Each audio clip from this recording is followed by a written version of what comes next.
தோசை கொண்டு வந்துச்சு. தோசை பிச்சு பிச்சு கிடக்கு. ஒரு தோசை உருப்படியா சுட தெரியலையா? தோசையை பிச்சு பிச்சு வச்சிருக்கேம்மா. நான் முழுசா சுட்டு தந்தா முழுசா முழுங்க போற, பிச்சு தானே திங்க போற, தின்றா இழிச்சா பழைய போட்டுருக்கு. இவன் பேசாம சாப்பிட்டுருக்கலாம். அது ஒரு நான் இருக்கத்தான் செய்யுது. அப்புறம் சப்பாத்தியை கொண்டு வந்துச்சு.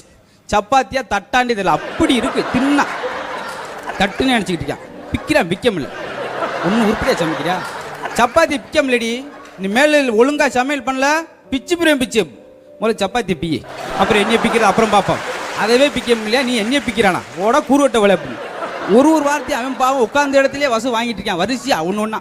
ஏடி இட்லி இவ்வளோ வெள்ளையா இருக்கு, நீங்க என்ன சொன்னீங்க நல்லா மல்லிகைப்பூமா இருக்குன்னு, அதே கொஞ்சம் சொட்டு நிலை ஊத்துனேன். என்னம்மா அவங்க செலவு துணி துவைக்கிற மாதிரியே துவைச்சிருந்துருக்காங்க.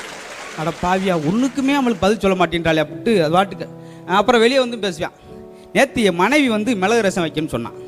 அதெல்லாம் முடியாது அப்படின்ட்டு எங்கள் அம்மா, அதெல்லாம் புளி ரசம் தான் வைப்பேன், மிளகு ரசம் வைப்பேன், புளி ரசம் வைப்பேன் ஒரே சண்டை. அப்புறம் எடுத்து விட்டுக்காரம்மா வந்து சமரசம் பண்ணி